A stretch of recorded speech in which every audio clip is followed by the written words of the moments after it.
They left me stranded in a hospital bed, gasping for breath and fighting for my life, while she walked away without a backward glance. My own sister told me to figure it out yourself when I begged her to help me get home. But what she didn't realize was that her cruelty would become the catalyst for the most satisfying revenge of my life. By the time I was done, she would lose everything she valued most, and the whole city would know exactly what kind of person she really was. Before we jump back in, tell us where you're tuning in from, and if this story touches you, make sure you're subscribed because tomorrow, I've saved something extra special for you. Let me start from the beginning, on what should have been just another ordinary Tuesday in Phoenix. The desert sun was already blazing at 7 in the morning, promising another scorching October day that would reach well over 100 degrees. I was Linda Martinez, 42 years old, a single mother working as the school nurse at Roosevelt Elementary. My life wasn't glamorous, but it was mine, built from determination and love for my 16-year-old son, Tyler. That morning started like any other. I was preparing for the annual school health fair, an event I'd been organizing for 3 months. Tables needed to be set up in the gymnasium, health screening stations arranged, and dozens of volunteers coordinated. As the head school nurse for the district, this was my signature event, something I took tremendous pride in. Parents would bring their children for free vision and hearing tests, nutritional counseling, and basic health education. It was my way of giving back to the community that had supported Tyler and me through some very difficult years. Tyler was helping me load supplies into my aging Honda Civic, his tall frame already showing the promise of the man he was becoming. Despite being raised by a single mother in a modest apartment in Tempe, he was thriving. Honor roll student, varsity soccer player, college-bound with a partial scholarship already lined up. Every sacrifice I'd made over the years felt worth it when I looked at him. The gymnasium at Roosevelt Elementary buzzed with controlled chaos as volunteers arrived to transform the space. Parents unpacked screening equipment while teachers arranged information booths. I moved between stations, clipboard in hand, ensuring everything would be perfect. The health fair represented months of planning, countless phone calls to coordinate with local healthcare providers, and my reputation as someone who could organize large-scale community events. Mrs. Chen, the principal, stopped by my coordination table around 10 o'clock. "Linda, this looks incredible. The turnout is already twice what we expected. You've really outdone yourself this year." Her praise meant everything to me. In a world where single mothers often feel invisible or judged, moments like these reminded me that my work mattered, that I was valued and respected in my community. That's when it happened. I was restocking the vision screening station when I felt it, a strange tingling sensation starting in my throat. At first, I thought it might be stress or the dry desert air, but within seconds, the tingling became burning. My throat began to close, and breathing became increasingly difficult. The world around me started to blur as my body went into full allergic shock. I'd never experienced anything like this before. No known allergies, no medical conditions that would explain the sudden onset of anaphylaxis. Later, doctors would determine that I'd developed a severe reaction to latex gloves I'd been handling all morning, something that can happen spontaneously even to people who've never had allergies before. But in that moment, all I knew was that I couldn't breathe, couldn't speak, and was quickly losing consciousness in front of 300 parents and children. The next clear memory I have is waking up in the emergency room at Desert Valley Medical Center, tubes down my throat and machines beeping around me. Dr. James Patterson, a kind-faced physician in his 50s, was checking my chart when my eyes opened. "You gave us quite a scare, Linda. You went into anaphylactic shock. We had to intubate you to keep your airway open. You're stable now, but we need to keep you for observation." My voice came out as a raspy whisper when they finally removed the breathing tube hours later. "Tyler, where's my son?" Dr. Patterson's expression softened. "He's in the waiting room with your sister. She's been handling everything while you were unconscious." Relief flooded through me. Rebecca was here. Despite our complicated relationship, my older sister had come when I needed her most. Rebecca Martinez had always been the successful one in our family. 3 years older than me, she'd built a thriving real estate business in Scottsdale, selling luxury homes to wealthy retirees and tech executives relocating from California. Her social media was filled with photos of beautiful properties, expensive cars, and designer clothes. We'd grown up together in foster care after our parents died in a car accident when I was 12, but our paths had diverged dramatically in adulthood. While Rebecca climbed the ladder of financial success, I'd chosen a different route. I'd given up my college scholarship to help her through real estate school, working 2 jobs to support us both. When she landed her first big commission, I was the one who celebrated with her. When she bought her first house, I helped her move in, even though I was still living in a cramped studio apartment. I'd always been the supportive little sister, the one who sacrificed so she could shine. Our relationship had grown strained over the years, particularly after Tyler's father left when our son was just 3 years old. Rebecca had little patience for single motherhood struggles, often suggesting that I'd made poor choices and needed to fix my own problems. Her visits became less frequent, usually only occurring when she needed something from me, or when family obligation absolutely required her presence. Dr. Patterson explained that I'd need to stay overnight for observation, since anaphylactic reactions can sometimes recur within 24 hours. The epinephrine had saved my life, but my body needed time to recover from the trauma. I'd be discharged the following morning if my vital signs remained stable. It seemed straightforward enough until I asked about getting home. Transportation won't be a problem, Dr. Patterson assured me. Hospital policy requires that someone accompany patients home after anaphylactic episodes. You can't drive yourself, and you shouldn't be alone for at least 24 hours in case of delayed reactions. I nodded, assuming Rebecca would handle this like she'd apparently handled everything else while I was unconscious. That afternoon, Tyler came to visit, his young face etched with worry. "Mom, you scared everyone so badly. When you collapsed, people were screaming and calling 911. Mrs. Chen rode with you in the ambulance. She said to tell you not to worry about anything at school." I reached for his hand, grateful beyond words that he was safe and that my community had rallied around us in a crisis. "Where's Aunt Rebecca?" I asked, expecting her to appear any moment. "She left about an hour ago," Tyler said, looking uncomfortable. "She said she had to show some houses this afternoon, but would check on you later." Something in his tone suggested there was more to the story, but I was still too weak to press for details. Rebecca finally appeared that evening, impeccably dressed, despite having spent time at a hospital. Her blonde hair was perfectly styled, her makeup flawless, and her designer handbag probably cost more than my monthly rent.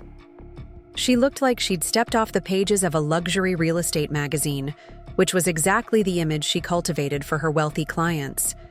"Linda, you look terrible," she said by way of greeting, not bothering to lower her voice despite the other patients nearby. "This whole thing is such a mess. I've had to reschedule 3 showings because of this drama." Her words hit me like a physical blow. Drama. That's what she called my life-threatening medical emergency. "Rebecca," I croaked, my voice still hoarse, from the breathing tube. "Thank you for coming. I know you're busy, but I really appreciate you being here for Tyler and me." She waved dismissively as if my gratitude was an inconvenience. Well, someone had to handle things. You can't just collapse in public and expect the world to stop spinning. Over the next hour, Rebecca filled me in on the practical details she'd managed while I was unconscious. She'd called my school to report the medical emergency, contacted my insurance company to ensure coverage, and picked up Tyler from the hospital when visiting hours ended the previous evening. On the surface, it seemed like she'd handled everything efficiently, which was typical of her organized, business-minded approach to problems. But as she spoke, I began to notice something troubling in her tone and demeanor. Every action she'd taken seemed to annoy her, Every responsibility she'd shouldered was presented as a burden I'd thoughtlessly imposed on her. She checked her watch repeatedly and answered several business calls during our conversation, making it clear that being at my bedside was interfering with her work schedule. The real shock came the next morning when Dr. Patterson arrived for my discharge evaluation. "Your vitals look excellent, Linda. I'm comfortable releasing you today. But remember what we discussed about transportation and supervision. You'll need someone to drive you home and stay with you for the next 24 hours. I nodded, assuming Rebecca had already made these arrangements. I texted Rebecca to let her know I was being discharged, expecting her to arrive within the hour. Instead, I received a response that changed everything between us forever. "Sorry, super busy day. Big client wants to see 5 properties. You're a nurse. You'll figure out how to get yourself home." Preparing and narrating this story took us a lot of time, so if you are enjoying it, subscribe to our channel. It means a lot to us. Now back to the story. "Good luck with everything." I stared at the message in disbelief, reading it 3 times to make sure I wasn't misunderstanding. My sister, the only family I had left besides Tyler, was abandoning me at the hospital because showing houses was more important than my health and safety. After everything I'd done for her over the years, all the sacrifices I'd made to help her succeed, this was how she repaid me. Dr. Patterson returned an hour later, expecting to find me ready for discharge, with my sister waiting to take me home. Instead, he found me sitting on the edge of the hospital bed, still in my patient gown, staring at my phone with tears streaming down my face. "Linda, is everything all right? Where's your transportation?" I showed him Rebecca's text message, watching. His expression changed from confusion to anger as he read her words. "This is completely unacceptable," he said firmly. "Hospital policy exists for patient safety. I can't discharge you without proper transportation and supervision, especially after an anaphylactic episode this severe." What followed was the most humiliating conversation of my adult life. Dr. Patterson had to explain to me that without family support, I would need to involve hospital social services to arrange alternative care. Maria Santos, the hospital social worker, would need to evaluate my situation and potentially arrange temporary housing or extended hospitalization until I could safely care for myself. Maria Santos arrived within an hour, a compassionate woman in her 30s who'd clearly dealt with family abandonment situations before. She listened to my story with growing anger, taking notes as I explained Rebecca's refusal to help and the broader pattern of selfishness that had characterized our relationship. "This isn't uncommon, unfortunately," Maria said gently. "Family dynamics often become clear during medical crises. People show you who they really are when you need them most." The social services evaluation revealed the full scope of my predicament. Tyler was a minor who couldn't legally be responsible for my medical supervision. I had no other immediate family in Phoenix. My best friend Carmen was out of town for a teachers' conference and wouldn't return until the weekend. My modest savings account couldn't cover private nursing care or an extended hotel stay near the hospital.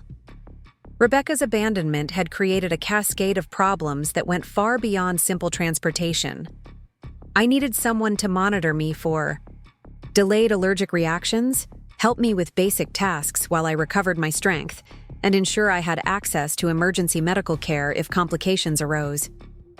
These weren't unreasonable requests for family members to fulfill. They were basic human decency. Maria worked with hospital administration to arrange a solution. I could be discharged to a transitional care facility for 48 hours, with the costs partially covered by my insurance and partially by hospital charity funds. It wasn't ideal, but it would ensure my safety while giving me time to arrange longer-term support. The facility was clean and professional, but it felt like a punishment for having an unreliable family.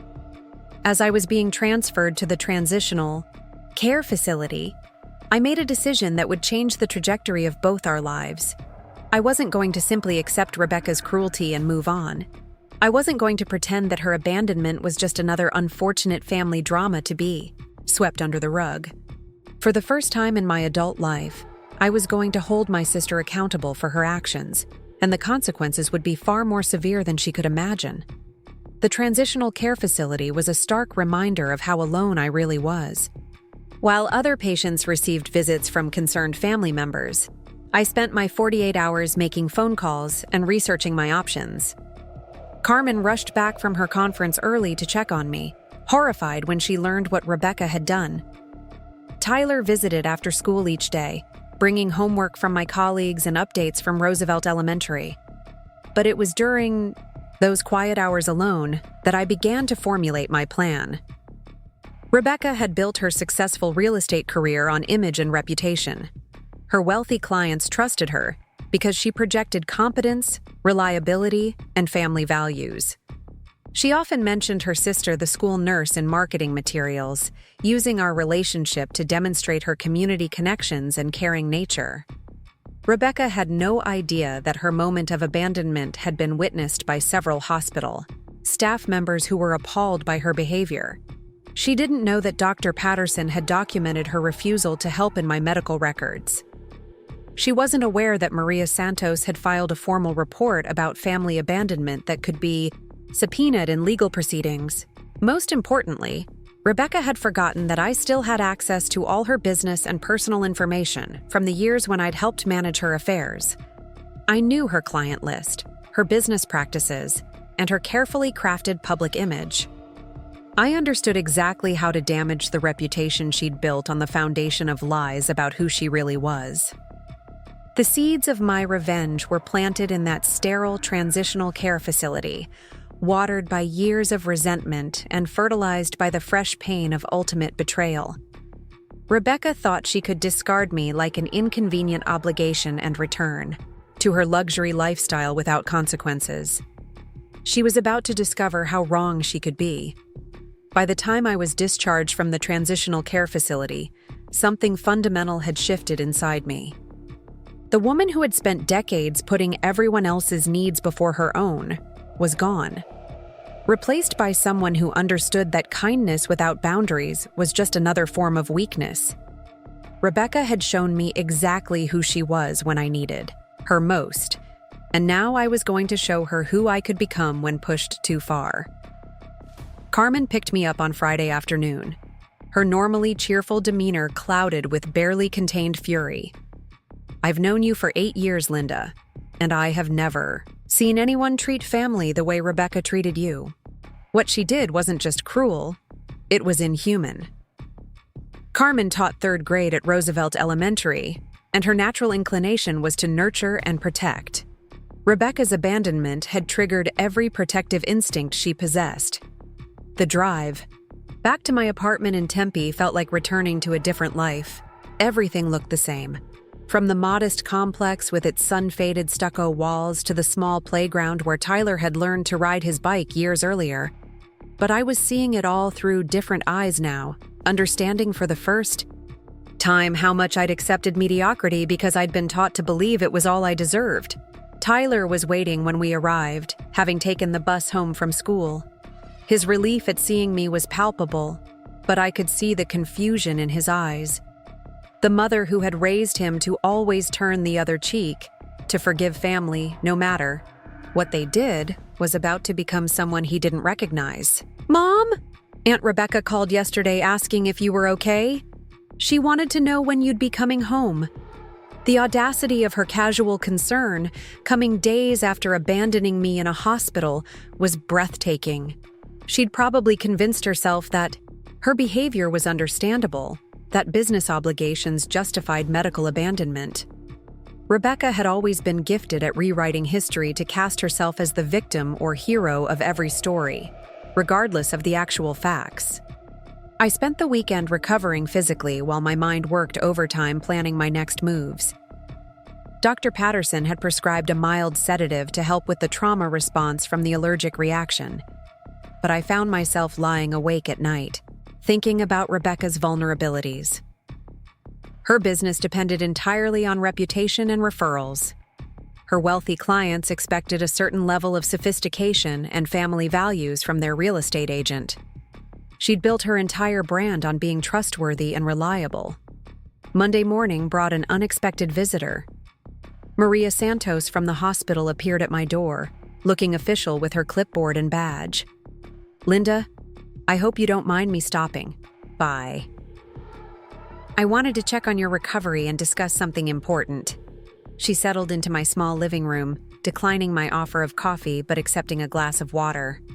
Maria's news was more significant than I'd anticipated. "I've been thinking about your situation all weekend, and I believe what Rebecca did constitutes medical abandonment under Arizona law. It's a form of elder abuse, even though you're not technically elderly. The hospital has a policy of reporting these cases to Adult Protective Services, and I think we should pursue it." The possibility of official consequences for Rebecca's actions hadn't occurred to me. I'd been focused on personal revenge, but Maria was suggesting something much more serious: legal ramifications that could damage Rebecca's professional licenses and potentially result in criminal charges. Adult Protective Services investigations were matters of public record, searchable by anyone conducting background checks. Maria explained the process in detail. An APS investigation would interview everyone involved, including hospital staff who witnessed Rebecca's abandonment. They would review my medical records, examine the text messages she'd sent, and evaluate whether her actions constituted neglect or abandonment of a vulnerable adult during a medical crisis. If they found evidence of abuse, it would be forwarded to the county attorney's office for potential prosecution. The investigation would also examine Rebecca's pattern of behavior, not just the single incident at the hospital. They would want to know about our family history, her previous treatment of me during crises, and whether there was a pattern of exploitation or neglect. Everything I'd swept under the rug over the years would suddenly become relevant evidence in an official investigation. I thought about all the times Rebecca had disappointed me, all the family events she'd missed, all the emergencies where she'd been too busy to help, the time she'd skipped Tyler's 8th grade graduation because she had a house closing, the Christmas she'd promised to host dinner and then canceled 3 hours before we were supposed to arrive because potential clients wanted to see a property, the pattern of broken promises and selfish choices that I'd always excused as Rebecca, being Rebecca. Maria left her card and told me to think about it over the week. She would file the report if I decided to proceed, but she wanted me to understand the full implications. An APS investigation would become public record, meaning Rebecca's real estate clients could potentially discover it through background checks. Her professional reputation would be permanently damaged, regardless of the investigation's outcome. That afternoon, I received another text from Rebecca. "Linda, hope you're feeling better. When can we have lunch to catch up?" The casual tone, as if nothing significant had happened between us, confirmed everything I needed to know about her character. She genuinely believed that abandoning me in a hospital was just another minor family drama that would blow over with time. I didn't respond immediately. Instead, I began researching Rebecca's business more thoroughly than I ever had before. Her website featured testimonials from satisfied clients, photos of multi-million-dollar properties, and a carefully crafted biography that emphasized her community involvement and family values. She specifically mentioned having a sister who worked in healthcare, using our relationship as evidence of her caring nature. Rebecca's social media presence was even more revealing. Instagram photos showed her at charity galas, real estate conferences, and luxury vacations. She frequently posted about the importance of family and community, sharing inspirational quotes about supporting the people you love. The hypocrisy was staggering, considering her recent actions demonstrated the exact opposite. Values. Her client reviews on various real estate websites consistently praised her reliability and trustworthiness. One wealthy retiree had written, "Rebecca Martinez is the kind of person you want representing you in major financial decisions. She clearly values relationships and treats clients like family." Another review mentioned how Rebecca had helped coordinate care for an elderly client's medical needs during a property sale, going above and beyond normal real estate services. The disconnect between Rebecca's public image and private behavior was my opening. She'd built her entire professional brand on being someone who could be trusted during vulnerable moments, someone who prioritized relationships over money. Her abandonment of me was the perfect contradiction to everything she claimed to represent. Wednesday brought another piece of useful information when Carmen stopped by after school. She'd been talking to other teachers about my situation, and several of them had their own Rebecca stories. Apparently, my sister's reputation among Roosevelt Elementary staff was far different from her public image. Carmen had discovered that Rebecca had promised to donate auction items for the school's annual fundraiser 3 years running, but had never followed through. She'd volunteered to coordinate a real estate seminar for families looking to buy their first homes, then canceled the night before because she'd received a more lucrative listing. The pattern of broken promises extended beyond our family relationship into her community interactions. More interesting was the information about Rebecca's current business challenges. Carmen's neighbor worked at a competing real estate agency and mentioned that Rebecca had been struggling lately.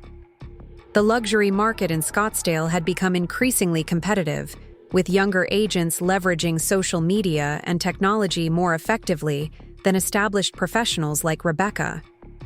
She'd lost several major clients over the past year to competitors who offered more comprehensive services and better communication. Her reputation for reliability was apparently more fragile than her marketing suggested.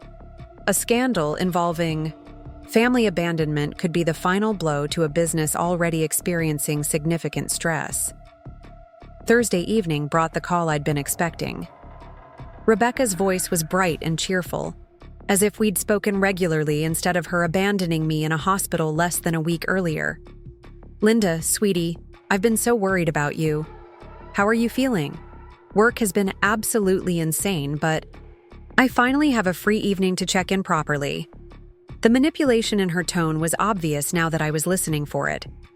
She was rewriting the narrative, transforming her calculated abandonment into concern, delayed by unavoidable business obligations.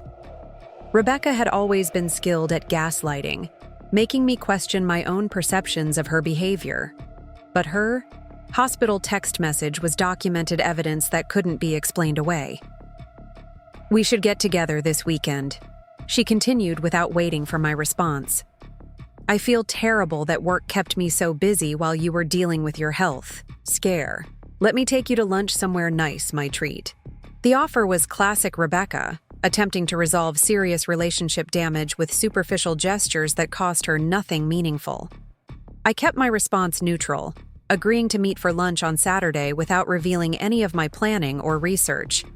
Rebecca suggested an upscale restaurant in Scottsdale, where she often entertained clients, another example of her need to control environments and maintain her public image even during personal conversations. Friday afternoon brought a phone call from Dr. Patterson that provided another crucial piece of my puzzle. "Linda, I hope you don't mind me reaching out. I've been thinking about your situation since your discharge, and I wanted you to know that several staff members have asked about filing incident reports regarding your sister's behavior." Dr. Patterson explained that hospital policy encouraged staff to report cases of patient abandonment or family neglect. Multiple nurses and the social worker had witnessed Rebecca's behavior and were disturbed enough to document it officially. These reports would become part of my permanent medical record and could be subpoenaed in legal proceedings or investigations. He also mentioned that Desert Valley Medical Center participated in a regional database that tracked patient advocacy issues. Rebecca's abandonment would be flagged in the system, meaning any future medical situations involving our family would be viewed through the lens of her previous neglect. The hospital's legal department had already been notified about the situation as a potential liability issue. More importantly, Dr. Patterson revealed that he'd been discussing my case with colleagues at other hospitals. Medical abandonment was becoming an increasingly serious issue as family dynamics shifted and financial pressures mounted. My situation had become a teaching case for recognizing and responding to family neglect during medical crises. The implications were staggering. Rebecca's moment of selfishness had created a paper trail that extended far beyond our personal relationship. Her actions were now documented in multiple official systems, creating permanent evidence of her character that could surface in background checks, legal proceedings, or professional licensing reviews. That evening, I sat down with Tyler to explain what was happening, though I didn't reveal the full scope of my planning. He deserved to understand why our family dynamics were about to change dramatically. "Mom, I've been thinking about what Aunt Rebecca did. It wasn't right, was it? Even I wouldn't abandon a friend at the hospital, let alone family." Tyler's natural sense of justice confirmed what I already knew. Rebecca's behavior was indefensible by any reasonable standard. Even a 16-year-old could recognize that abandoning family during medical emergencies violated basic human decency. Her actions had been witnessed by my son, creating additional emotional damage beyond the immediate medical situation. We talked about forgiveness and accountability. Concepts I'd always taught him were compatible but separate. Forgiving someone didn't mean accepting continued mistreatment or avoiding consequences for harmful behavior.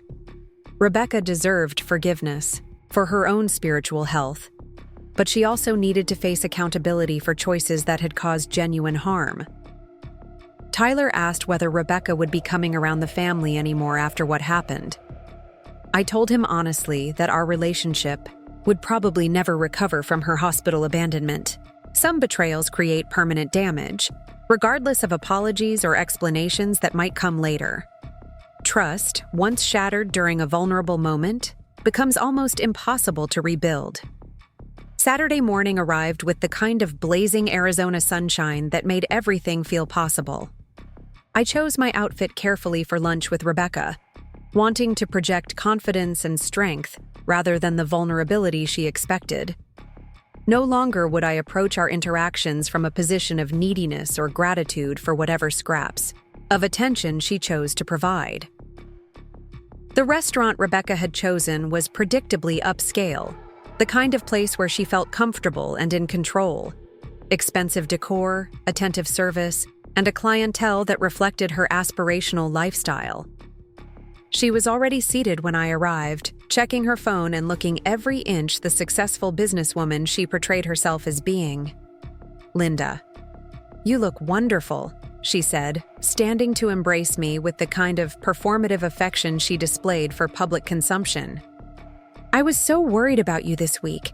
Thank goodness everything worked out okay with your health situation." The casual dismissal of my medical emergency as a situation that had worked out okay revealed everything about her perspective. Rebecca dominated the conversation for the first 20 minutes, updating me on her recent business successes and upcoming vacation plans. She mentioned several high-end property sales and a potential expansion of her client base into luxury vacation rentals. The subtext was clear. She was too important and successful to be bothered with family medical emergencies. Finally, she addressed the elephant in the room with characteristic manipulation. "Linda, I feel awful that I couldn't be more available when you were in the hospital. You know how crazy work gets, especially when big clients have urgent needs. I'm sure you understand, with your nursing background, that sometimes we have to prioritize the most critical situations." The gaslighting was masterful, attempting to reframe her abandonment as a professional obligation while appealing to my understanding as a healthcare worker. She was suggesting that her real estate showings were somehow equivalent to medical emergencies, that choosing money over family was a reasonable professional decision that I should appreciate rather than resent. I listened without arguing, taking mental notes about her justifications and excuses. Rebecca was providing me with additional evidence of her character, demonstrating that her hospital abandonment wasn't an isolated incident, but part of a broader pattern of self-serving behavior, disguised as professional necessity. After lunch, Rebecca suggested we walk through a nearby shopping district where several of her property listings were located. She wanted to show me the luxury homes she was selling, perhaps hoping to impress me with her success and rebuild our relationship through displays of her professional achievements. The tour of her listings revealed another aspect of Rebecca's vulnerability that I hadn't previously considered. She was heavily invested in maintaining relationships with a small group of wealthy clients who generated most of her income. These clients valued discretion, reliability, and trustworthiness above all other qualities in their real estate representation. Rebecca introduced me to two potential clients we encountered during our walk, emphasizing our family relationship and my healthcare background. She was using me as a prop to demonstrate her family values and community connections, completely oblivious to the irony given her recent abandonment behavior. The clients were exactly the type of people who would be horrified by stories of medical abandonment and family neglect. Wealthy retirees who had moved to Arizona specifically for the supportive community and quality healthcare access. They chose real estate agents based on character assessments as much as professional competence, trusting these representatives with major financial decisions because of perceived integrity. By the end of our afternoon together, I had gathered all the information needed to proceed with my plan. Rebecca had unknowingly provided me with insights into her business vulnerabilities, her client relationships, and her continued pattern of manipulation and self-serving behavior. She'd also given me additional evidence of her character through her casual justification of abandoning me during a medical emergency. That evening, I made 2 phone calls that would set everything in motion. The first was to Maria Santos, informing her that I wanted to proceed with the Adult Protective Services investigation. The second was to Dr. Patterson, asking him to ensure that all incident reports regarding Rebecca's behavior were properly filed and documented. The war Rebecca had unknowingly declared when she abandoned me at Desert Valley Medical Center was about to begin in earnest. She had no idea that her moment of casual cruelty had awakened something in me that would ultimately destroy everything she'd spent years building. Her successful real estate career, her carefully cultivated reputation, and her comfortable lifestyle were all about to become casualties of her own selfishness. Rebecca thought she could treat family like disposable conveniences, prioritizing money over basic human decency without consequences. She was about to discover exactly how wrong she could be about the woman she'd spent decades underestimating and taking for granted. The Adult Protective Services investigation began on Tuesday morning with a phone call that would have sent Rebecca into a panic had she known about it.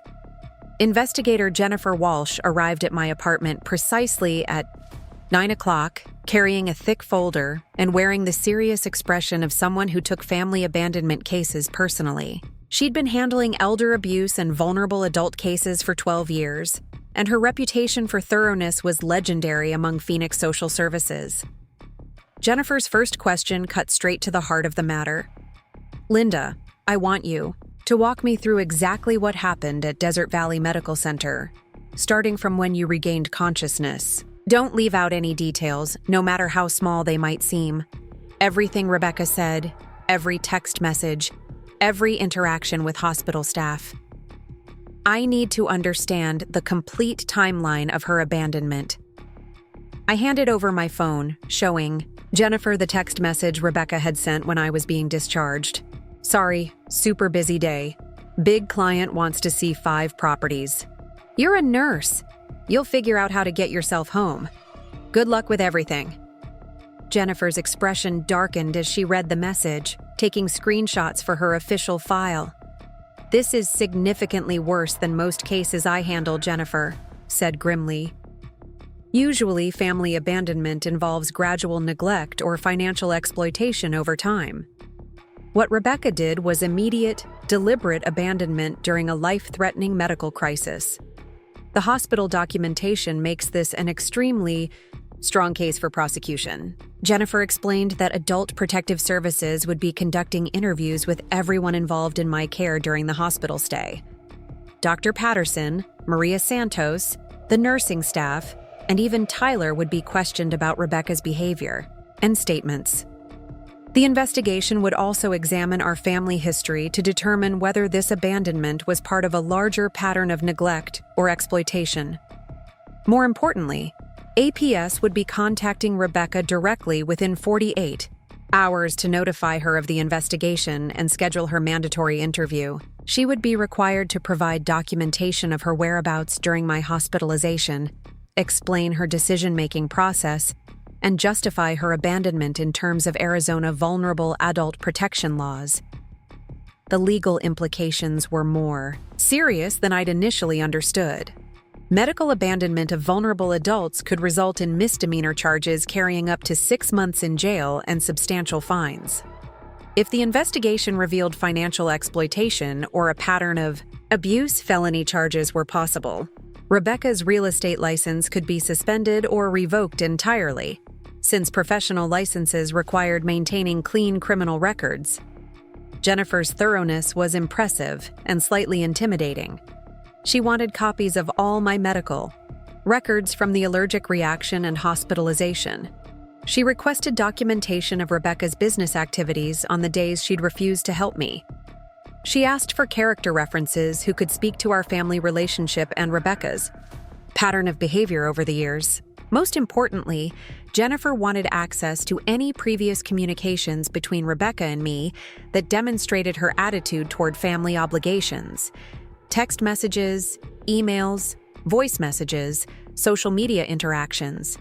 Everything would be examined for evidence of ongoing neglect or exploitation that might support more serious charges.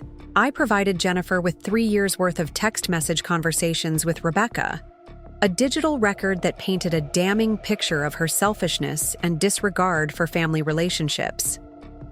The messages showed a clear pattern of broken promises, canceled commitments, and prioritization of business over family emergencies. There was the series of messages from Tyler's 13th birthday, when Rebecca had promised to attend his party, but canceled 2 hours beforehand for a client dinner.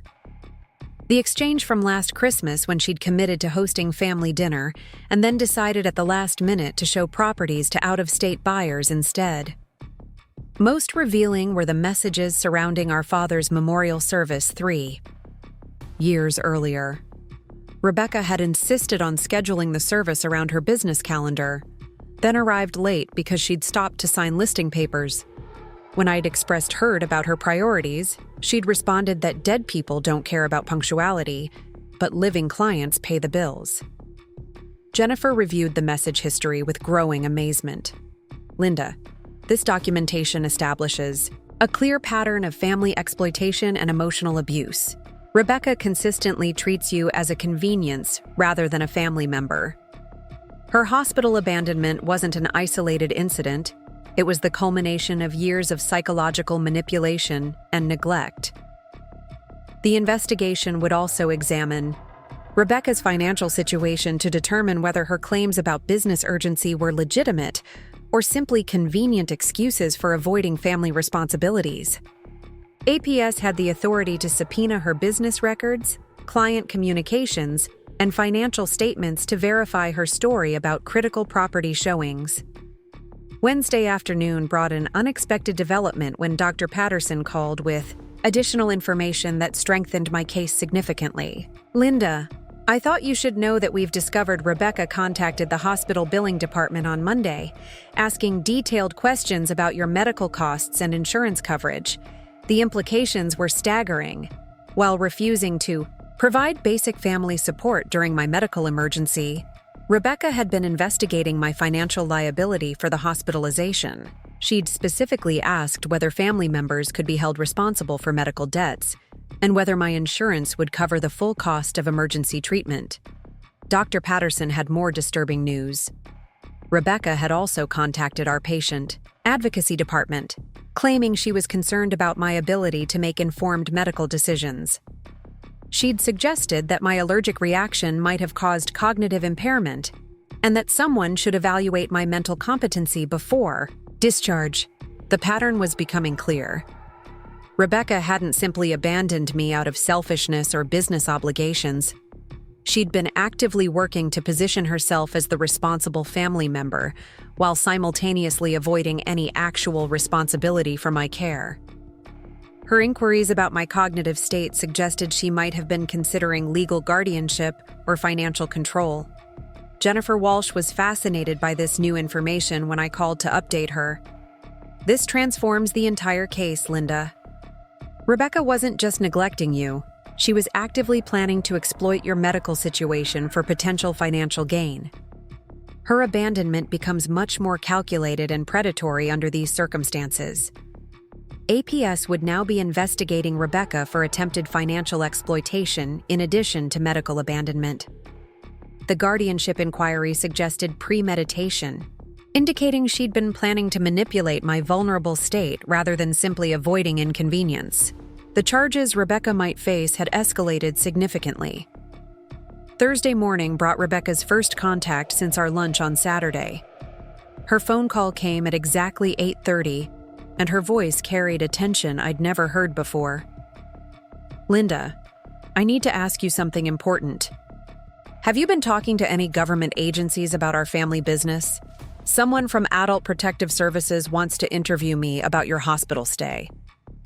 I feigned surprise and confusion, asking what kind of questions APS might have about a routine medical emergency.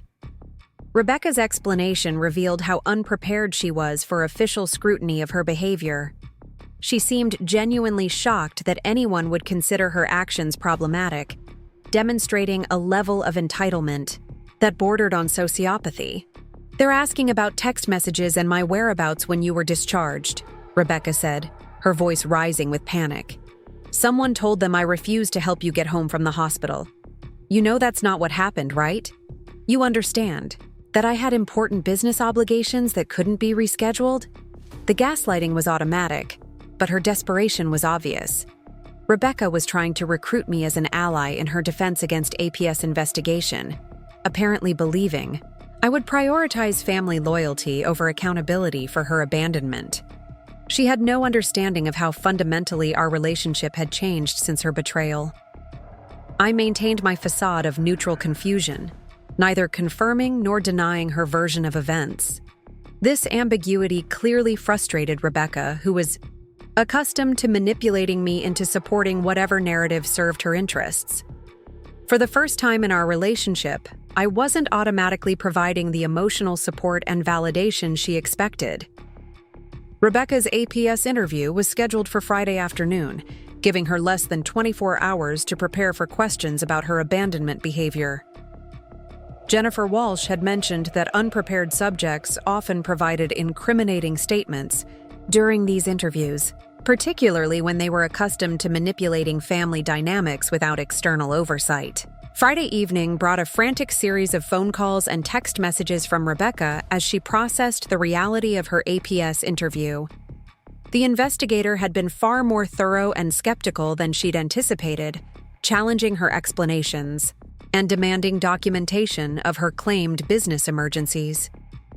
Rebecca's messages revealed that Jennifer Walsh had asked pointed questions about her inquiry into my cognitive competency and her interest in my medical billing.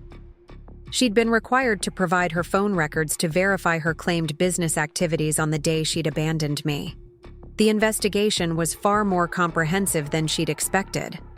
Most damaging was Jennifer's questioning about our family history and Rebecca's pattern of prioritizing business over family emergencies. She'd been asked to explain multiple incidents of broken promises and canceled commitments, with APS treating each example as evidence of ongoing family exploitation, rather than isolated scheduling conflicts. Rebecca's final message Friday night was the most revealing yet. "Linda, I think someone is trying to make me look bad to these government people. They're twisting normal business decisions into something sinister. You need to tell them that our family dynamics are normal, and that I've always been supportive when you really needed help." The complete lack of self-awareness was breathtaking. Rebecca genuinely believed that abandoning me during a medical emergency was a normal business decision that any reasonable person would understand. She couldn't comprehend that her behavior was objectively indefensible, regardless of her personal justifications or business pressures. Weekend brought the first concrete consequences of the APS investigation when Rebecca's real estate broker called her for an emergency meeting.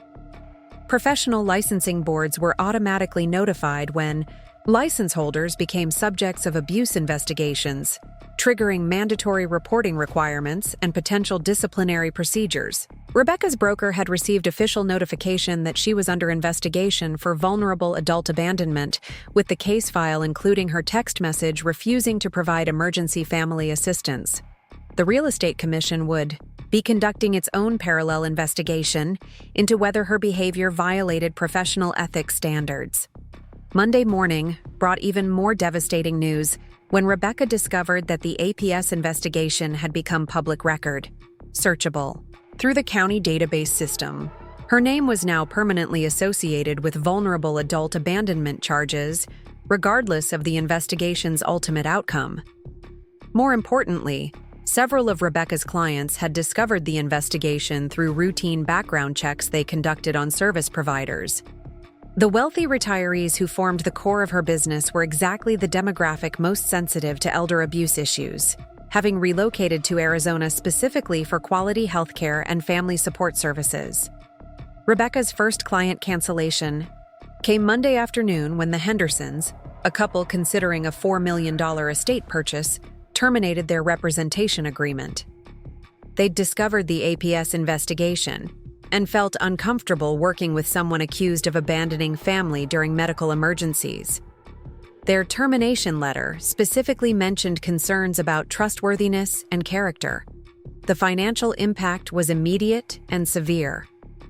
Rebecca's commission on the Henderson estate would have been over $100,000, representing nearly a quarter of her expected annual income. The loss of such a significant deal created cash flow problems that would affect her ability to maintain her expensive lifestyle and business operations. Tuesday brought additional client losses as word of the investigation spread through Scottsdale's wealthy community. The networking effects that had built Rebecca's business were now working against her, with former clients warning their friends about the real estate agent who'd abandoned her sister in a hospital.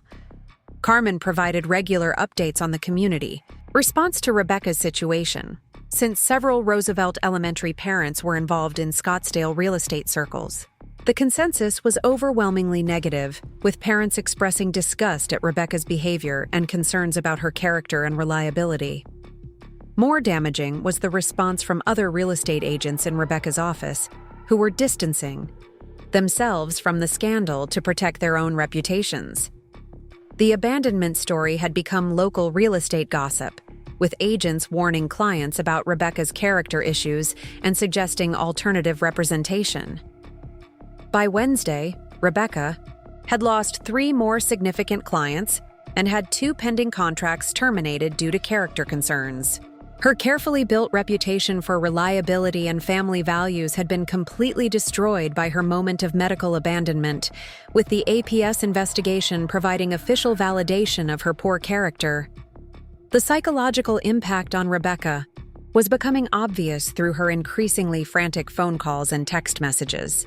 She'd never faced serious consequences for her selfish behavior, having always been able to manipulate family dynamics to avoid accountability. The official investigation and professional consequences were completely outside her experience. Rebecca's attempts to rebuild our relationship became increasingly desperate as she realized the scope of damage to her business and reputation. She offered to pay for a family vacation, suggested expensive dinners at exclusive restaurants, and even mentioned setting up a college fund for Tyler.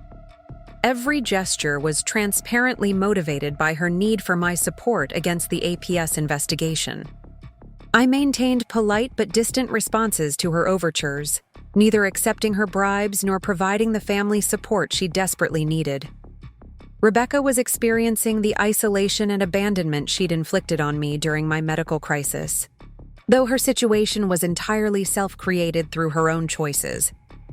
Thursday brought news that the APS investigation was being forwarded to the county attorney's office for potential prosecution.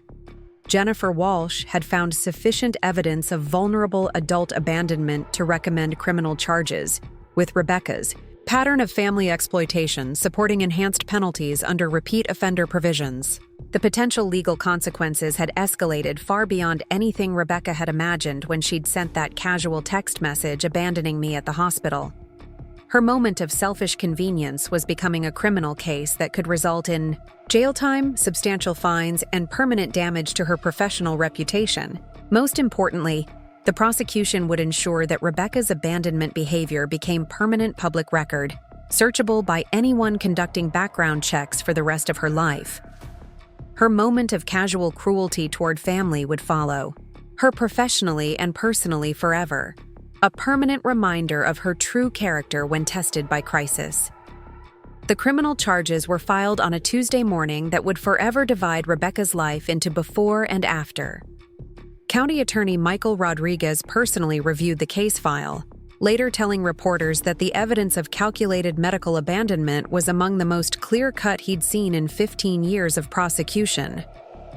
Rebecca was formally charged with vulnerable adult abuse, a Class 1 misdemeanor carrying up to 6 months in jail and fines up to $2,500.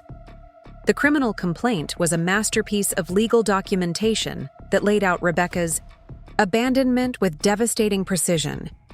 It included her text message refusing to provide transportation, hospital records documenting my medical vulnerability, and witness statements from medical staff who'd observed her callous behavior. The timing coincidence that she'd been investigating my financial liability while refusing basic assistance painted a picture of calculated exploitation. Rebecca's arrest took place at her real estate office in front of colleagues and clients, a public humiliation that completed the destruction of her professional reputation.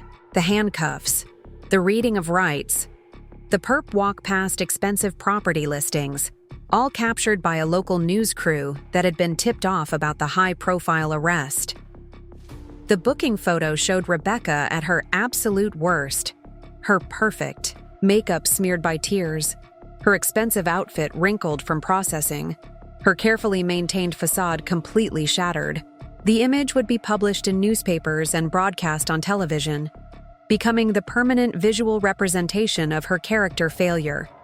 Local news coverage of the arrest was extensive and uniformly negative. Channel 12 ran a segment titled "Real Estate Agent Charged with Hospital Abandonment," featuring interviews with former clients who expressed shock and disgust at Rebecca's behavior. The story quickly went viral on social media, with thousands of comments condemning her actions.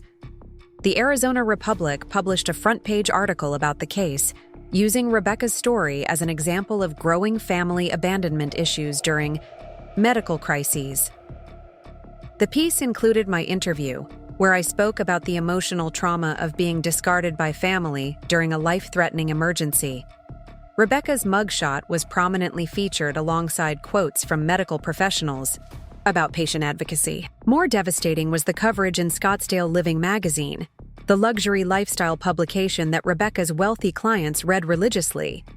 The magazine ran a full-page exposé about the arrest, including details about Rebecca's pattern of broken family commitments and her investigation into my cognitive competency while refusing to provide assistance. The Real Estate Commission moved swiftly to suspend Rebecca's license pending the outcome of criminal proceedings and their own ethics investigation.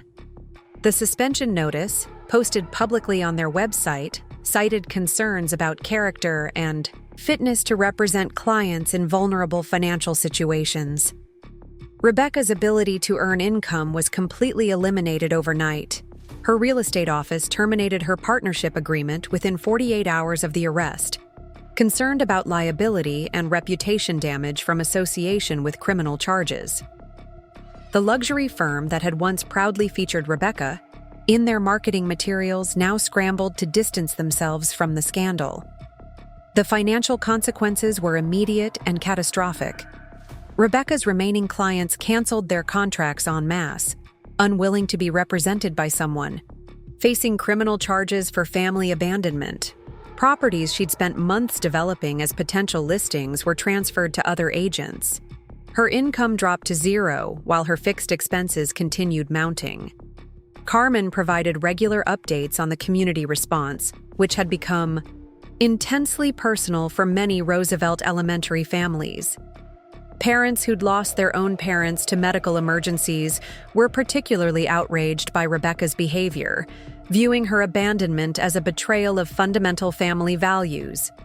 The school community's reaction surprised me with its intensity and support. Parents began organizing fundraisers to help cover my medical expenses, even though my insurance had handled most costs. They wanted to demonstrate community support for family members who'd been abandoned during medical crises, using my situation as a rallying point for mutual aid. Tyler was initially embarrassed by the public attention surrounding his aunt's arrest, but quickly realized that community sentiment was overwhelmingly supportive of our family.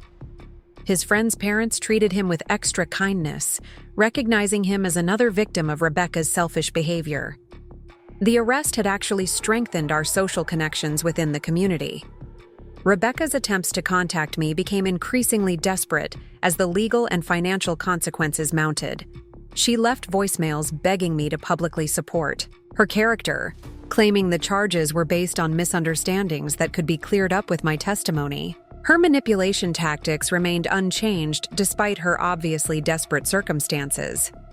The preliminary hearing was scheduled for 6 weeks after the arrest, giving Rebecca time to hire legal representation and prepare her defense. She retained Marcus Wong, a criminal defense attorney known for representing white-collar professionals facing character-based charges. His fees would further strain her deteriorating financial situation. Wong's defense strategy became obvious during pretrial motions when he argued that business obligations constituted reasonable justification for Rebecca's actions. He claimed that real estate agents had fiduciary duties to clients that superseded family obligations, essentially arguing that abandoning me was legally defensible professional behavior. The prosecution's response was swift and devastating. County Attorney Rodriguez filed additional charges of attempted financial exploitation based on Rebecca's inquiries about my cognitive competency and medical billing. These felony charges carried potential prison sentences and would permanently destroy any hope of professional rehabilitation. Wong's legal arguments backfired spectacularly in the court of public opinion, where suggesting that business obligations justified medical abandonment generated intense negative publicity. Local bar associations distanced themselves from the defense strategy, concerned about public perception of attorneys who abandoned professional ethics for financial gain. Rebecca's personal life disintegrated as quickly as her professional reputation. Her boyfriend of 2 years ended their relationship, unwilling to be associated with someone facing criminal charges for family abandonment. Her social circle evaporated as friends distanced themselves from the scandal that had consumed Scottsdale's social media. The luxury lifestyle Rebecca had cultivated became impossible to maintain without income or social connections. The trial began on a crisp January morning that would forever mark the end of Rebecca's old life and the beginning of my transformation into someone I never imagined I could become. Judge Patricia Williams presided over Courtroom B with the kind of stern authority that comes from decades of seeing humanity at its worst. She'd reviewed the case files thoroughly, and her opening remarks made clear that she took vulnerable adult abandonment cases personally, having lost her own mother to family neglect years earlier. County Attorney Michael Rodriguez opened his case with devastating precision, walking the jury through a timeline that painted Rebecca's abandonment as calculated cruelty rather than unfortunate circumstance. He displayed her text message on a large screen where 12 jurors could read her casual dismissal of my medical emergency in stark black letters against white background. Sorry, super busy day. Big client wants to see 5 properties. You're a nurse, you'll figure out how to get yourself home. Good luck with everything. The prosecution's first witness was Dr. James Patterson, whose testimony about medical abandonment protocols was both educational and damning. He explained to the jury that anaphylactic shock could be fatal even after initial treatment, requiring careful monitoring and immediate access to emergency care. Rebecca's refusal to provide transportation had literally endangered my life for the sake of real estate commissions. Dr. Patterson's description of Rebecca's behavior during my hospitalization was particularly devastating. He testified that she'd shown no concern for my medical condition while simultaneously investigating my financial vulnerability and cognitive competency. Her inquiries about potential guardianship while refusing basic assistance demonstrated a level of calculated exploitation that shocked even experienced medical professionals. Maria Santos took the stand next, her testimony about family abandonment cases providing crucial context for understanding the severity of Rebecca's actions. She explained that medical crises often revealed true family dynamics, with supportive relatives rallying around vulnerable members while exploitative ones sought opportunities for personal gain. Rebecca's behavior fit classic patterns of predatory family members who viewed medical emergencies as financial opportunities. Maria's documentation of Rebecca's abandonment was meticulous and professional, including detailed notes about her attitude, statements, and complete lack of concern for my welfare. The hospital social worker's training in recognizing family exploitation made her testimony particularly credible with jurors who might otherwise dismiss family conflicts as private matters. Angela Chen, the emergency room nurse who'd witnessed Rebecca's initial visit, provided testimony that destroyed any remaining sympathy for the defendant. She described Rebecca's impatience with medical procedures, her obvious irritation at being inconvenienced by my emergency, and her repeated checking of business messages while I fought for my life in the trauma bay. Angela's testimony revealed that Rebecca had actually complained to hospital staff about the length of my treatment, suggesting that my allergic reaction was being deliberately prolonged to inconvenience her schedule. Her callousness toward her own sister's medical crisis had shocked veteran healthcare workers who'd seen every form of family dysfunction imaginable. The prosecution's presentation of Rebecca's business records proved that her claimed urgency was entirely fabricated. Financial documents showed that the property showings she'd prioritized over my medical emergency had generated no commissions or signed contracts. She'd abandoned her dying sister for appointments that produced absolutely no business value, exposing her priorities as purely selfish rather than financially necessary. Tyler's testimony was brief but powerful, describing his confusion and hurt at his aunt's abandonment during our family crisis. His simple statement that even teenagers wouldn't abandon friends during medical emergencies highlighted how Rebecca's behavior violated basic human decency that children intuitively understood. The jury's reaction to Tyler's testimony was visibly emotional, with several members wiping away tears. Carmen took the stand to provide context about Rebecca's pattern of broken promises and family neglect over the years. Her testimony established that the hospital abandonment wasn't an isolated incident, but the culmination of decades of selfish behavior that prioritized personal convenience over family obligations. The pattern evidence was crucial for demonstrating that Rebecca's actions were characteristic rather than aberrant. The prosecution's final witness was myself, taking the stand to describe the emotional trauma of being abandoned by family during a life-threatening medical emergency. I testified about the fear, confusion, and ultimate betrayal I'd experienced when Rebecca chose real estate showings over basic human decency. My testimony was calm and factual, letting the stark reality of her abandonment speak for itself. Defense attorney Marcus Wong faced an impossible task in defending Rebecca's actions, since her text message abandonment was documented evidence that couldn't be explained away. His strategy focused on minimizing the severity of my medical condition and emphasizing Rebecca's business obligations, essentially arguing that real estate commissions justified medical abandonment. Wong's opening statement backfired immediately when he suggested that my nursing background meant I should have been able to handle my own medical emergency. The jury's reaction was visibly negative, with several members looking disgusted at the implication that medical professionals didn't deserve family support during personal health crises.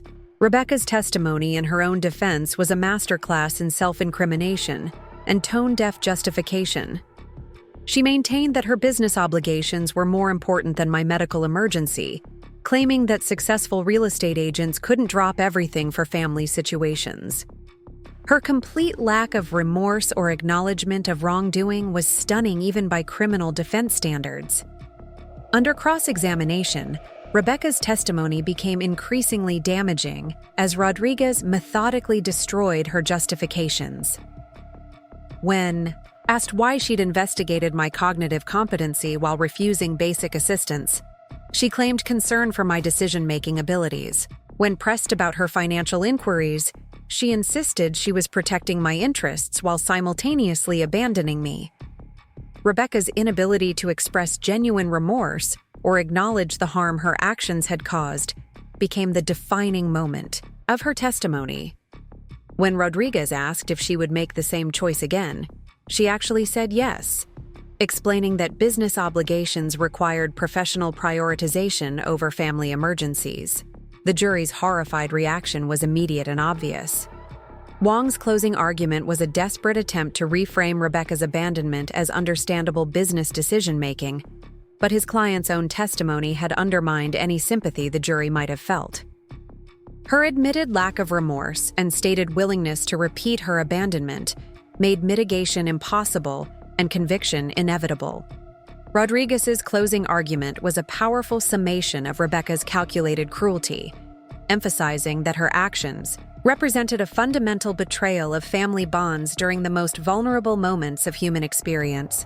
He reminded jurors that civilized society depended on family members supporting each other during medical crises, not exploiting them for personal gain.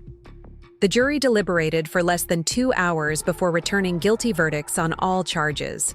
Rebecca was convicted of vulnerable adult abandonment, attempted financial exploitation, and criminal neglect, with enhanced penalties due to the calculated nature of her actions. Her conviction was unanimous and delivered with obvious satisfaction from jurors who'd been appalled by her behavior. Judge Williams' sentencing hearing was scheduled for the following month, giving Rebecca time to contemplate the complete destruction of her life while facing potential jail time and permanent criminal conviction. Her bail was continued, but her passport was surrendered, preventing any attempt to flee the consequences of her actions. The media coverage of Rebecca's conviction was extensive and entirely negative, with local television stations running segments about the real estate agent, who had been found guilty of abandoning her sister during a medical emergency. The conviction became a cautionary tale about family values and professional ethics that resonated far beyond Phoenix. More importantly, Rebecca's conviction triggered automatic revocation of her real estate license, ending any possibility of returning to her former career. Professional licensing boards across Arizona flagged her criminal record, preventing her from obtaining licenses in related fields like mortgage brokering or property management. The financial consequences of Rebecca's conviction were immediate and permanent. Her remaining assets were seized to pay legal fees, court costs, and restitution for my medical expenses that insurance hadn't covered. The luxury lifestyle she'd prioritized over family relationships was completely eliminated by her criminal behavior. Rebecca's sentencing hearing drew a packed courtroom as community members came to witness justice for family medical abandonment. Judge Williams delivered a scathing statement about the defendant's character before imposing a sentence of 6 months in county jail, followed by 2 years of supervised probation and substantial fines. More devastating than the jail time was, Judge Williams's requirement that Rebecca perform 500 hours of community service at Desert Valley Medical Center, specifically assisting families dealing with medical emergencies. She would be forced to witness daily examples of genuine family support and caring behavior that highlighted her own moral failures. The judge's final statement became local news when she declared that Rebecca's actions represented a fundamental betrayal of family bonds that civilized society depends upon.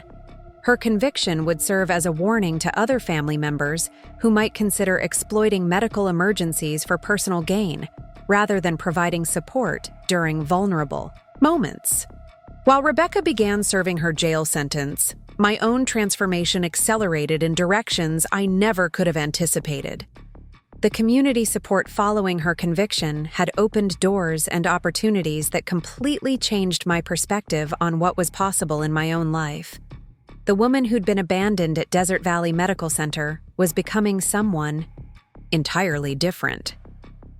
Carmen approached me about applying for a position as district health coordinator, a newly created role that would oversee medical emergency protocols and family advocacy across all Phoenix elementary schools. The job paid significantly more than my current position and would allow me to implement systems preventing the kind of abandonment I'd experienced. The Roosevelt Elementary community had raised enough money through their support fundraisers to cover all my medical expenses and create a small emergency fund for future health needs. More importantly, their response had demonstrated that chosen family could be more reliable and caring than biological relatives who viewed relationships as conveniences. Tyler's college scholarship applications were strengthened by his essay about family resilience and the importance of standing up to people who abuse family relationships. His mature handling of his aunt's criminal behavior impressed admissions counselors who recognized his character development through adversity. My own healing process involved recognizing that Rebecca's abandonment had actually freed me from a toxic relationship that had drained my energy and resources for decades. Her criminal conviction provided official validation that her behavior was objectively wrong, ending years of gaslighting and manipulation that had made me question my own perceptions. The media attention surrounding Rebecca's conviction had generated speaking opportunities about family medical advocacy and vulnerable adult protection. Local organizations invited me to share my story at conferences and community events, turning my experience into education that could help others facing similar situations. Most importantly, Rebecca's complete downfall had demonstrated that actions have consequences, even for people who'd spent decades avoiding accountability through manipulation and privilege. Her moment of casual cruelty had destroyed everything she'd valued, while simultaneously creating opportunities for my own growth and empowerment. The woman who'd once accepted family scraps and excused selfish behavior was becoming an advocate for vulnerable adults who deserved better treatment from people who claimed to love them. Rebecca's abandonment had inadvertently created the catalyst for my transformation into someone she never imagined I could become. 6 months after her conviction, Rebecca was released from jail to begin her probation and community service. She returned to a world where her reputation was permanently destroyed. Her career was over, and her family relationships were irreparably damaged. The real estate agent who'd once controlled luxury property sales was working minimum wage jobs to pay court-ordered restitution. Meanwhile, I had accepted the district health coordinator position and was implementing family advocacy protocols across Phoenix schools. My work ensuring that no other families experienced medical abandonment was personally fulfilling and professionally rewarding in ways my previous job had never provided. Rebecca's attempts to rebuild our relationship were pathetic and transparently self-serving, focused on her need for family support rather than acknowledgement of the harm she'd caused. Her apologies were hollow exercises in manipulation rather than genuine remorse, making reconciliation impossible even if I'd been inclined toward forgiveness. The final irony was that Rebecca's community service at Desert Valley Medical Center required her to assist families supporting each other through medical crises, constantly witnessing the caring behavior she'd failed to provide her own sister. Her punishment forced daily confrontation with examples of decent human behavior that highlighted her own character failures. Tyler graduated high school with honors and a full scholarship to Arizona State University, where he planned to study social work with a focus on family advocacy. Rebecca's abandonment had actually strengthened his commitment to helping vulnerable people, transforming her cruelty into motivation for positive social change. As for me, I discovered that surviving family betrayal and seeking justice for wrongdoing had revealed inner strength I never knew existed. The woman who'd once accepted mistreatment from people who claimed to love her had become an advocate for others facing similar exploitation and abandonment. Rebecca's moment of casual cruelty toward her hospitalized sister had ultimately destroyed her life while empowering mine. Her choice to prioritize money over family had cost her everything she'd valued while teaching me that I deserved better treatment than I'd previously accepted. Justice had been served in ways more complete and satisfying than I'd ever imagined possible. 5 years have passed since that January morning when Rebecca walked out of the courthouse in handcuffs, and the transformation in both our lives has been nothing short of extraordinary. I'm sitting in my corner office at the Arizona Department of Health Services, looking out over the Phoenix skyline while reviewing applications for the Linda Martinez Family Medical Advocacy Grant, a program that emerged from my experience and now helps families navigate medical crises without facing abandonment or exploitation. The irony isn't lost on me that Rebecca's moment of ultimate selfishness became the foundation for a career dedicated to protecting vulnerable families during their darkest hours. What began as personal revenge had evolved into systemic change that touched thousands of lives across Arizona. The woman who'd been discarded like medical waste at Desert Valley Medical Center was now directing statewide policy on family support during health emergencies. My new position as Director of Family Advocacy and Vulnerable Adult Protection came with a salary that tripled my old nursing income, but more importantly, it provided a platform to ensure that no other families would experience the abandonment I'd endured. The job required traveling across Arizona, implementing protocols and training programs that transformed how hospitals and social services handled family medical crises.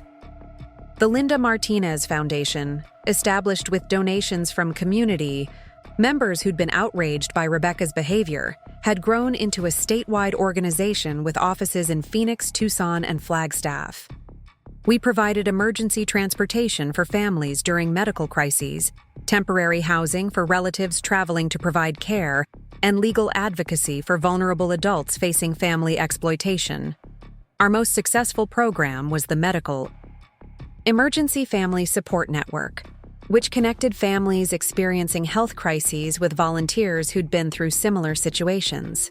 The network had helped over 3,000 families in its first 3 years, providing everything from transportation and childcare to emotional support and legal guidance. Carmen had joined the foundation as our education director, developing training programs for healthcare workers on recognizing and preventing family abandonment. Her background in elementary education proved invaluable for creating materials that were accessible to families from all educational and cultural backgrounds. Together, we'd built something meaningful from the wreckage of Rebecca's cruelty. Tyler graduated from Arizona State University summa cum laude with degrees in social work and public policy, writing his senior thesis on family exploitation during medical emergencies. His research, which included detailed analysis of my case as a catalyst for policy change, was published in the Journal of Social Work Practice and cited by researchers across the country. He'd been accepted to graduate school at the University of Chicago with a full fellowship to study healthcare social work, specifically focusing on family advocacy during medical crises. The boy who'd watched his aunt abandon his dying mother had grown into a man dedicated to ensuring other families received the support they deserved during vulnerable moments. Tyler's relationship with Rebecca remained non-existent by his own choice. When she'd attempted to contact him during his college years, he'd been clear that her abandonment had taught him the difference between family who claimed to love you and family who actually supported you during difficult times. Her actions had shaped his career path, but not his capacity for love and loyalty. The community response to my transformation had been overwhelmingly positive, with Roosevelt Elementary creating the Linda Martinez Community Service Award for individuals who demonstrated exceptional dedication to supporting vulnerable community members. Local media regularly featured stories about the foundation's work, using my experience as an example of how personal trauma could be transformed into social change. Rebecca's life had taken a dramatically different trajectory over the same 5 years. Her criminal conviction had made finding stable employment nearly impossible, with background checks revealing her vulnerable adult abandonment conviction to potential employers. The real estate career that had once generated six-figure income was permanently closed to her due to licensing restrictions related to her criminal record. She'd moved 3 times since her release from jail, each relocation necessitated by community recognition and social ostracism that followed media coverage of her conviction. Phoenix's tight-knit communities had long memories for people who Abandoned family during medical emergencies, making her continued residence increasingly uncomfortable and isolated. Rebecca's current job at a chain restaurant in Mesa represented the complete collapse of her professional aspirations and financial status. The woman who'd once controlled million-dollar property transactions was now taking orders from customers, who sometimes recognized her from news coverage of her conviction and trial. Her attempts to rebuild her social life had been consistently unsuccessful, with new acquaintances invariably discovering her criminal history through internet searches that revealed extensive news coverage of her family abandonment case. The conviction had created a permanent digital footprint that followed her to new communities and potential relationships. Most significantly, Rebecca's health had deteriorated under the stress of social isolation and financial instability. She'd developed anxiety and depression that required medication she could barely afford, creating a cycle of medical expenses that strained her minimum wage income. The irony of her struggling with medical costs while having abandoned me during a health crisis was apparent to everyone except Rebecca herself. Her probation had ended after 2 years, but the community service requirement at Desert Valley Medical Center had been extended by court order due to repeated violations and poor attitude. Rebecca's hostility toward families receiving support during medical emergencies had shocked supervising staff who'd expected her experience to generate empathy rather than resentment. The court-ordered community service had actually reinforced Rebecca's belief that she'd been unfairly persecuted for normal business decisions, rather than teaching her anything about appropriate family behavior during medical crises. Her inability to acknowledge wrongdoing or develop genuine remorse had prevented any possibility of rehabilitation or personal growth. Rebecca's isolation had become so complete that she'd attempted to contact me multiple times over the years, not from genuine remorse but from desperate loneliness and social ostracism. Her messages consistently focused on her own suffering rather than acknowledging the harm she'd caused, demonstrating continued narcissism and self-absorption. I'd responded to exactly one of her contact attempts, sending a brief email explaining that her abandonment had taught me the difference between family members who truly loved you and those who viewed you as convenient accessories to their lives.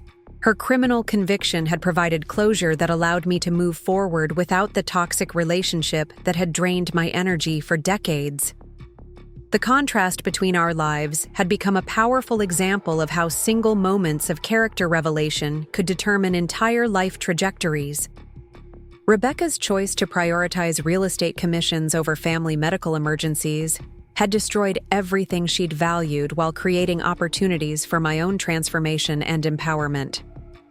My speaking engagements at medical conferences and family advocacy events regularly drew standing ovations when I described how Rebecca's abandonment had ultimately led to systemic changes that protected thousands of vulnerable families. Her moment of cruelty had inadvertently created a legacy of positive social change that far exceeded anything she'd accomplished during her successful real estate career. The medical community had embraced my advocacy work with enthusiasm, recognizing that family abandonment during medical crises was a widespread problem that required systemic solutions rather than individual responses. Hospitals across Arizona had implemented protocols based on my recommendations, creating safety nets for patients whose families might prove unreliable during emergencies. Dr. Patterson had become a close friend and professional collaborator, serving on the Foundation's medical advisory board and helping develop training programs for healthcare workers. His documentation of Rebecca's abandonment had been crucial for my legal case, but his continued support for my advocacy work had been invaluable for creating lasting change. Maria Santos had been promoted to Director of Social Services at Desert Valley Medical Center, implementing family advocacy programs that had become models for hospitals throughout the Southwest. Her professional recognition for innovative vulnerable adult protection had been directly connected to her work on my case and subsequent policy development. The ripple effects of Rebecca's conviction had extended far beyond our immediate situation, inspiring legislative changes that strengthened protections for vulnerable adults during medical emergencies. Arizona had passed the Family Medical Support Act, which created legal obligations for family members to provide basic assistance during documented medical crises or face prosecution for abandonment. My testimony before the state legislature had been instrumental in passing the legislation, with lawmakers citing my experience as evidence that existing vulnerable adult protections were inadequate for addressing family exploitation during medical emergencies. Rebecca's abandonment had literally changed state law to protect other families from similar betrayal. The national attention generated by my advocacy work had led to speaking opportunities across the country, with organizations in other states requesting guidance on implementing family medical support programs. My experience had become a case study taught in social work schools and medical training programs, ensuring that future professionals would recognize and respond to family abandonment. Forbes magazine had featured me in their Impact 50 list of individuals creating positive social change, describing how my transformation from abandoned patient to statewide advocate demonstrated the power of converting personal trauma into systemic solutions. The article mentioned Rebecca only as the family member whose abandonment had catalyzed my advocacy career. The personal satisfaction of my work was immeasurable, providing daily evidence that Rebecca's cruelty had ultimately created far more good than harm in the world. Every family we helped, every vulnerable adult we protected, every policy we changed, represented a victory over the selfishness and exploitation that my sister had embodied. My relationship with Tyler had grown stronger through our shared commitment to family advocacy and social justice. His decision to dedicate his career to protecting vulnerable families had been directly inspired by witnessing both Rebecca's abandonment and my subsequent transformation into an advocate for change. Tyler's graduate research on family dynamics during medical crises had attracted national attention, with his analysis of intergenerational patterns of support and exploitation being published in peer-reviewed journals. His work built upon my experience while expanding understanding of how medical emergencies revealed true family character and values. The annual Linda Martinez Family Advocacy Conference had become a premier professional gathering for healthcare. Workers, social services professionals, and policy advocates focused on vulnerable adult protection. The three-day event drew attendees from across the United States, creating networks that strengthened family support systems nationwide. Rebecca's absence from our lives had been so complete that Tyler and I rarely discussed her except in professional contexts when sharing our experience to help others understand family abandonment dynamics. She'd become a cautionary tale we used to educate others rather than a family member we missed or mourned. The healing process had involved recognizing that Rebecca's abandonment had actually freed us from a toxic relationship that had demanded constant accommodation of selfish behavior, while providing no genuine support or care in return. Her absence had allowed space for healthier relationships with people who demonstrated love through actions rather than empty words. Carmen had become the sister I'd never had, providing consistent support and encouragement that contrasted sharply with Rebecca's pattern of exploitation and abandonment.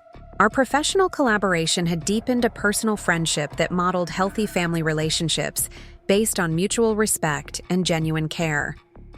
My romantic life had also improved dramatically since Rebecca's removal from my daily existence. David Morrison, a widowed physician who'd lost his wife to cancer, understood the importance of family support during medical crises and appreciated my advocacy work for vulnerable adults. Our relationship was built on shared values of service and compassion that Rebecca had never possessed. David's children, now adults, had embraced Tyler and me as extended family, creating the kind of supportive network that Rebecca had never been willing to provide. Their acceptance and warmth demonstrated what healthy family relationships could look like when based on genuine care rather than convenience. The financial security provided by my advocacy career had allowed me to purchase a beautiful home in North Phoenix, with a guest room specifically designed for hosting families traveling to provide medical support for relatives. The house regularly accommodated foundation clients who needed temporary housing during family medical crises. My new home's garden had become a therapeutic space where I grew vegetables and flowers that I shared with neighbors and foundation clients. The garden represented growth and renewal that contrasted with the stagnation and decay that had characterized my relationship with Rebecca. Looking back on the 5 years since Rebecca's conviction, the transformation in my life exceeded anything I could have imagined when she abandoned me at Desert Valley Medical Center. Her moment of ultimate selfishness had become the catalyst for personal empowerment and social change that touched thousands of lives across Arizona. The woman who'd accepted family scraps and excused selfish behavior had become a statewide advocate, whose work protected vulnerable adults from exploitation and abandonment. Rebecca's cruelty had inadvertently created opportunities for growth and service that had given my life meaning and purpose beyond anything I'd previously experienced. Rebecca's current isolation and financial struggle served as daily reminders that actions have consequences, even for people who'd spent decades avoiding accountability through manipulation and privilege. Her choice to prioritize money over family had ultimately cost her everything while teaching me that I deserved better treatment than I'd previously accepted. The Foundation's work continued expanding each year, with new programs and services that addressed emerging needs in family medical advocacy. Our success had attracted federal funding and national partnerships that would ensure the work's continuation long beyond my own career. Most importantly, Rebecca's abandonment had taught me that surviving family betrayal and seeking justice for wrongdoing revealed inner strength that could be channeled into positive change for others facing similar situations. Her moment of casual cruelty had become the foundation for a legacy of family advocacy that would protect vulnerable adults for generations to come. 10 years after Rebecca's text message changed everything, I found myself standing in the exact same emergency room where she had abandoned me. But this time, I wore a tailored business suit and carried the authority of the Arizona Governor's Special Commission on Family Medical Rights. The irony wasn't lost on anyone present that the woman once discarded here had returned as the state's leading expert on preventing medical abandonment. Desert Valley Medical Center was hosting the dedication ceremony for the Rebecca Martinez Memorial Wing, a name that carried bitter irony since Rebecca was still alive, working her third minimum wage job in 5 years. The hospital board had chosen the name deliberately, explaining that her abandonment case had become so synonymous with medical neglect that her name now served as a permanent reminder of what families should never do to vulnerable members. Dr. Patterson, now Chief Medical Officer, introduced me to the gathered crowd of healthcare professionals, legislators, and media representatives. Linda Martinez transformed a moment of personal betrayal into a decade of systemic change that has protected thousands of Arizona families during their most vulnerable hours. Her work proves that even the cruelest betrayals can become catalysts for extraordinary positive change. The Memorial Wing housed our newest innovation, the Family Crisis Intervention Center, where trained advocates helped families navigate medical emergencies while preventing abandonment and exploitation. The CT Center's walls displayed testimonials from families we'd helped, creating a stark contrast to the neglect that had originally inspired its creation. During my dedication speech, I shared the story one final time, watching as newer staff members heard for the first time about the patient who'd been abandoned here and returned as a statewide advocate.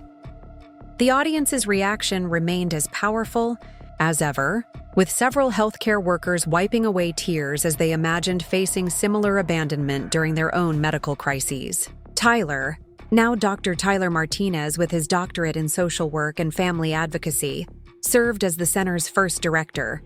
His research on intergenerational patterns of family support had revolutionized how social services approached medical abandonment cases. The boy who'd watched his aunt abandon his mother had become one of the nation's leading experts on family dynamics during health emergencies. His team included Carmen Rodriguez-Chen, who'd married and hyphenated her name but never lost her passion for protecting vulnerable families. She'd developed training protocols now used in hospitals across 12 states, with her materials translated into 6 languages to serve diverse communities facing medical crises. The ceremony concluded with the unveiling of a bronze plaque that would hang permanently in the emergency department lobby. It read, "In memory of all families broken by medical abandonment, and in honor of those who transform betrayal into hope." The Rebecca Martinez Memorial Wing serves as proof that love requires action, not just words. Rebecca's name on that plaque represented the ultimate irony of her legacy.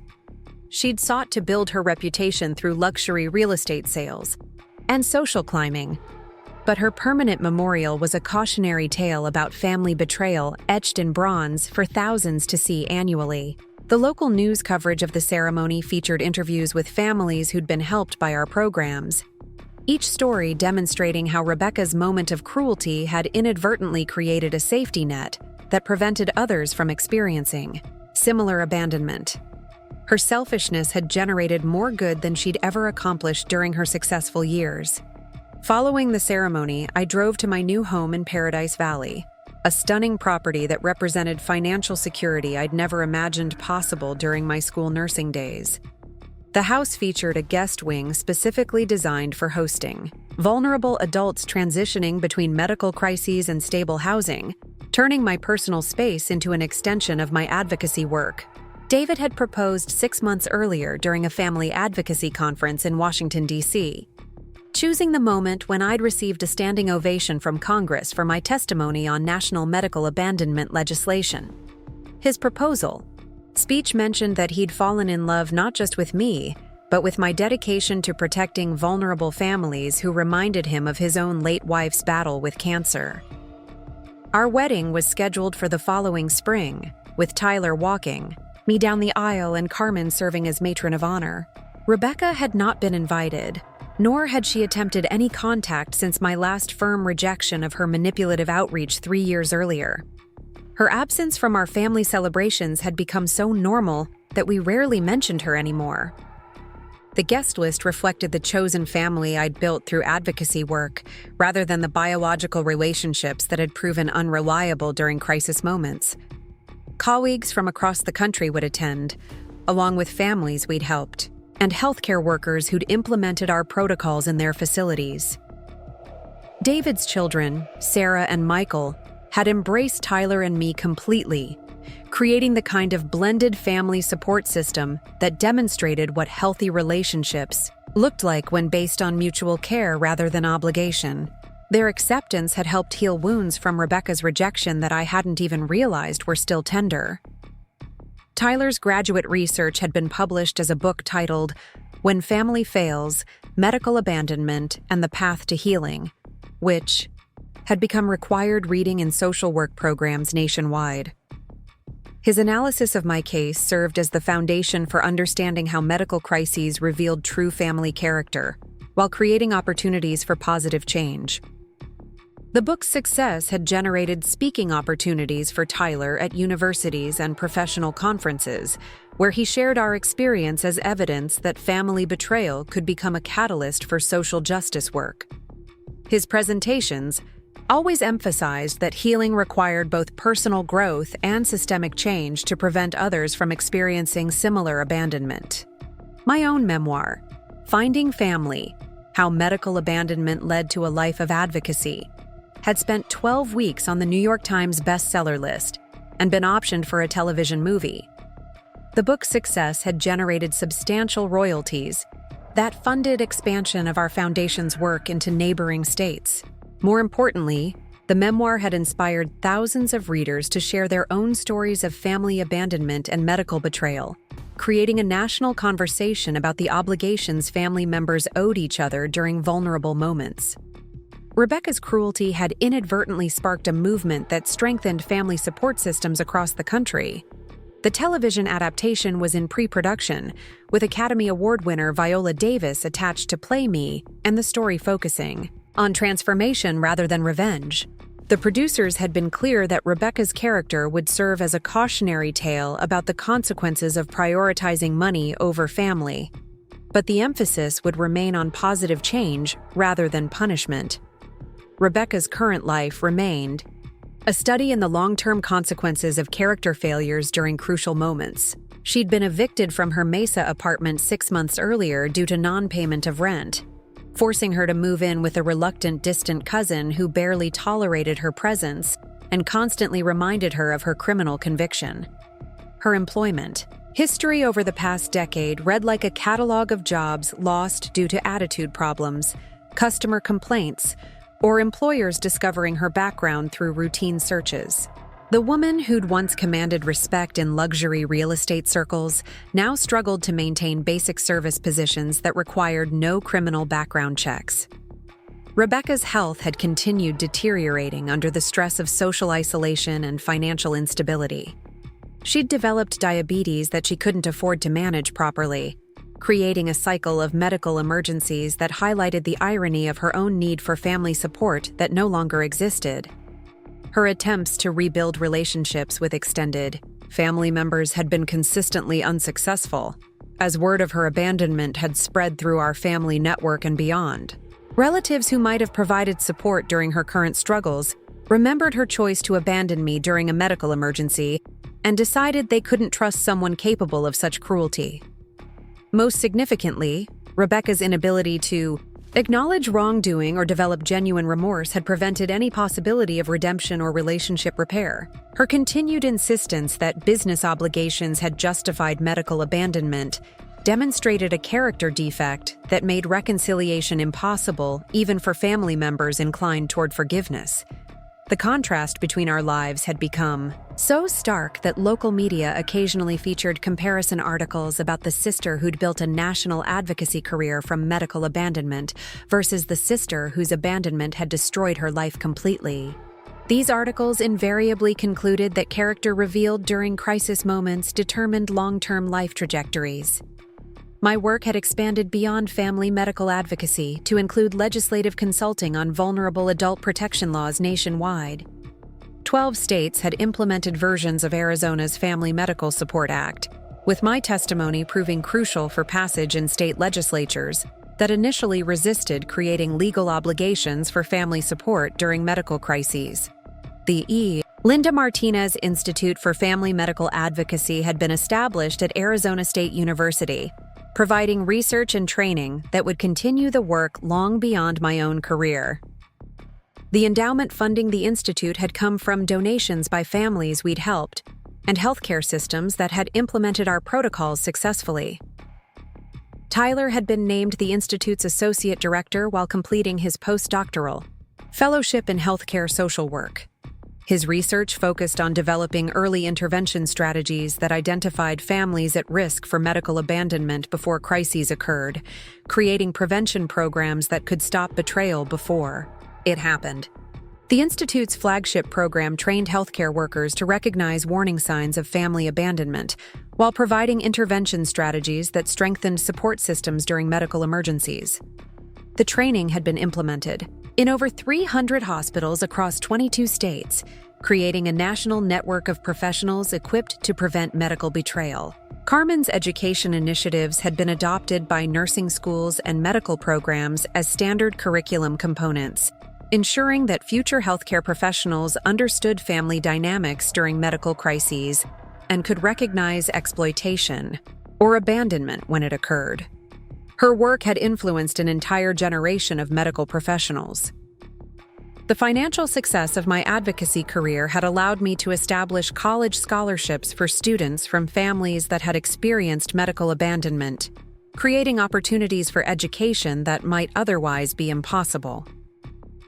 The scholarship recipients often chose healthcare or social work careers, extending the positive impact of Rebecca's unintended legacy. My relationship with Tyler had evolved into a professional partnership that combined our complementary skills in advocacy and research. We'd co-authored several academic papers on family medical abandonment that had influenced policy development and clinical practice throughout the healthcare system. Together, we'd created something meaningful and lasting from the wreckage of Rebecca's betrayal, transforming personal trauma into systemic change that protected thousands of vulnerable families. Our work proved that even the cruelest family betrayals could become foundations for extraordinary positive impact when channeled through dedication and professional expertise. The 10th anniversary of Rebecca's abandonment text message had passed, without acknowledgement from either Tyler or me, as we'd both moved so far beyond that moment that it no longer held emotional power over our lives. The date was noted in our professional calendar only as the anniversary of legislation passage that had grown from our experience. Rebecca's life remained frozen in the consequences of that single text message, demonstrating how moments of character, revelation could determine entire life trajectories. Her choice to prioritize real estate commissions over family medical emergencies had created a cascade of consequences that continued reverberating through every aspect of her existence. The woman who'd once controlled luxury property sales worth millions of dollars now struggled to afford basic necessities while working jobs that barely covered survival expenses. Her criminal conviction had created permanent barriers to professional advancement that would follow her for the remainder of her life.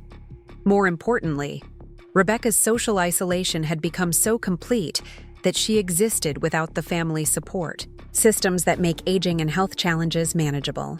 The abandonment she'd inflicted on me during my medical crisis had been returned to her tenfold through the natural consequences of her character choices. As I prepared for bed in my comfortable Paradise Valley home, surrounded by family photos that included Tyler, David, his children, Carmen, and dozens of advocates who'd become chosen family, I reflected on the extraordinary journey that had begun with Rebecca's cruel text message. Her moment of ultimate selfishness had inadvertently created the most meaningful and impactful career I could have imagined. The woman who'd been discarded like medical waste at Desert Valley Medical Center had returned as the state's leading authority on family medical advocacy, with national recognition and the resources to create lasting change. Rebecca's abandonment had freed me from a toxic relationship while providing the motivation to build something beautiful from betrayal. Tyler's success as a social work researcher and advocate had grown directly from witnessing both abandonment and transformation, proving that character formed through adversity could generate positive change that extended far beyond personal healing. His career would touch thousands of lives while honoring the lesson learned from his aunt's cruelty.